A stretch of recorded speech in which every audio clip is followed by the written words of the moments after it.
Bonjour, ici Bitech. Dans la vidéo d'aujourd'hui, je veux faire une comparaison complète entre l'iPhone XR et l'iPhone XS maintenant. Ce sont les iPhones de 2018 d'Apple et les acheteurs potentiels d'iPhone se demandent lequel est la meilleure option à acheter en 2022.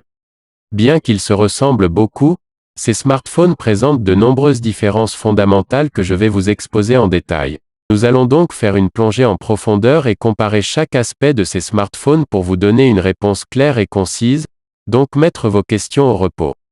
Commençons par la construction et le design. Les deux iPhone diffèrent dans leur construction pour l'écran avant et le panneau arrière.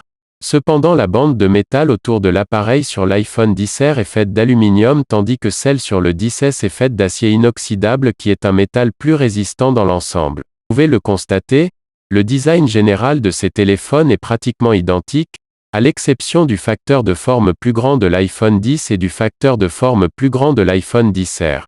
Regardez attentivement, vous verrez qu'il a également des bords légèrement plus épais autour de son cadre.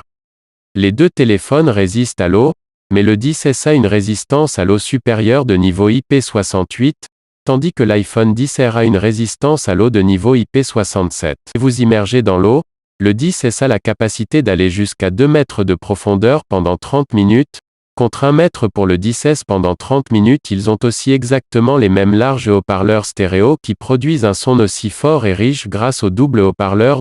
Donc dans cette catégorie, l'avance va certainement à l'iPhone XS. Nous pouvons voir très rapidement que les différences mineures entre les deux sont nombreuses, cependant jusqu'à présent les différences ne sont pas encore suffisantes pour prendre une décision entre les deux. Alors parlons du processeur, de la mémoire, du logiciel et des métriques maintenant. Les iPhone XS et XR offrent tous les deux la dernière et la plus rapide puce A12 Bionic d'Apple. Cependant le XR est livré avec 3 Go de RAM alors que le XS est livré avec 4 Go de RAM. Cette différence de RAM ne fait pas trop de différence dans les performances de jour en jour. Le XR a une capacité de stockage de base de 64 Go tandis que le XS a une capacité de stockage de base de 64 Go.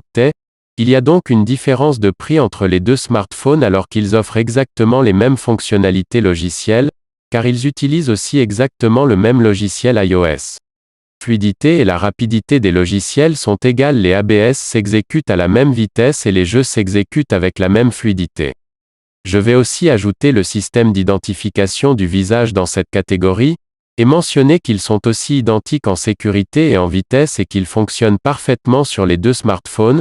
Donc dans ce département puissance et logiciel et sécurité, ces téléphones sont presque identiques sauf pour la RAM.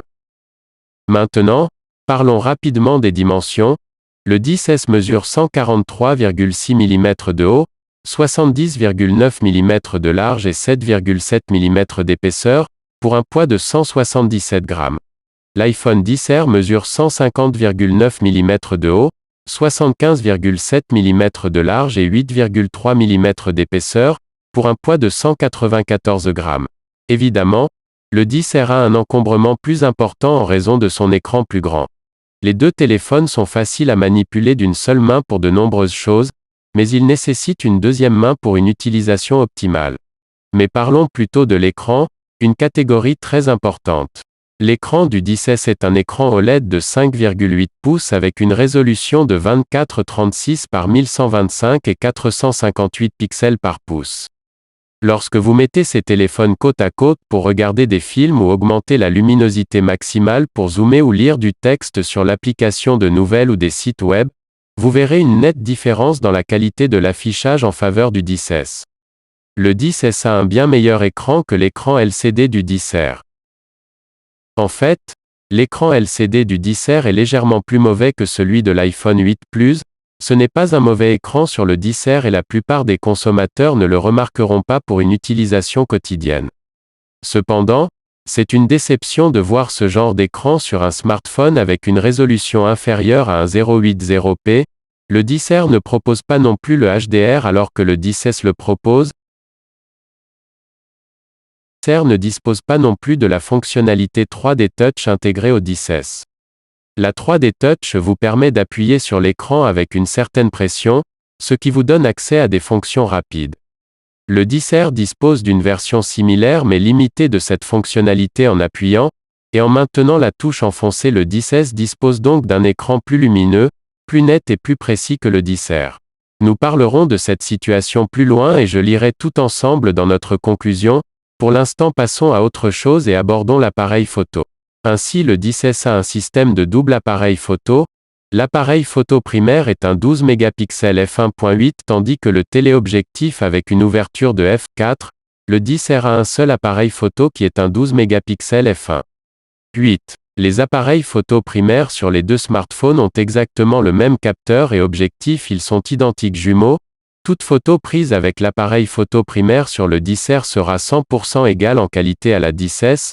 Et bien sûr, la plupart des capacités d'enregistrement vidéo sont également identiques puisque la plupart des vidéos sont enregistrées via l'appareil photo primaire, donc vous obtiendrez l'exact 4K à 30 ou 60 images par seconde ainsi que un 0.80p à 30 ou 60 images par seconde, et vidéo au ralenti à un 0.80p à 120 ou 240 images par seconde.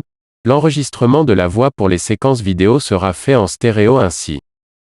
Donc, la seule chose supplémentaire que vous avez sur l'iPhone X c'est l'appareil photo secondaire qui permet un zoom optique 2 fois, et la possibilité de prendre des photos de portrait avec un peu plus d'options parce que le 10R a déjà l'option de portrait, mais il est un peu moins avancé que celui sur le 10S. Vous serez en mesure d'obtenir 10 fois le zoom numérique total sur le 10S, mais le 10R ne va aller que jusqu'à 5 fois le zoom numérique total et croyez-moi, la plupart des consommateurs ne se soucient pas de la photographie de portrait ou de zoomer et dézoomer sur leur téléphone cellulaire. Bien sûr, l'appareil photo frontal est également identique à 7 mégapixels avec f2.2 sur les deux smartphones, et c'est essentiellement tout ce que vous devez savoir. Le 10S a seulement une légère avance dans cette catégorie en raison de son appareil photo supplémentaire. La plupart des photos et des vidéos seront prises par l'appareil photo principal, et ils sont identiques dans tous les sens, donc si l'appareil photo est la seule raison pour laquelle vous essayez de prendre une décision entre les deux smartphones, alors vous pouvez simplement acheter le 10R. Passons maintenant à l'autonomie de la batterie. La batterie du 10R est de 2942 mAh, et celle du 10S est de 2658 mAh, donc dans le domaine de la batterie, le 10R bat le 10S avec une plus grande autonomie, il durera 1 à 2 heures de plus que le 10S après une charge complète, en fonction de l'utilisation. La raison en est que le 10R a une résolution inférieure ou un écran de niveau inférieur qui nécessite moins d'énergie que le 10S, qui est plus avancé et plus net, avec une résolution supérieure. Passons à autre chose et voyons ce que nous pouvons conclure de toutes ces données. Tout d'abord, rappelez-vous la différence de prix. L'iPhone XS est plus cher que l'iPhone XR pour les modèles de base de 64 Go. 10R IP6710S a une caméra secondaire qui n'est pas une grosse affaire. 10S a aussi 4 Go de RAM qui est un gigaoctet de plus que les 3 Go du 10R. Je pense n'est pas une grosse affaire, mais si vous deviez combiner toutes ces choses ensemble, sont-elles valables? Et la réponse facile est oui. Cette différence, vous obtenez certainement moins avec le 10R et ce n'est pas seulement un écran. D'un autre côté, à bien des égards, le 10R est aussi bon que le 10S, mais c'est là que le problème se pose.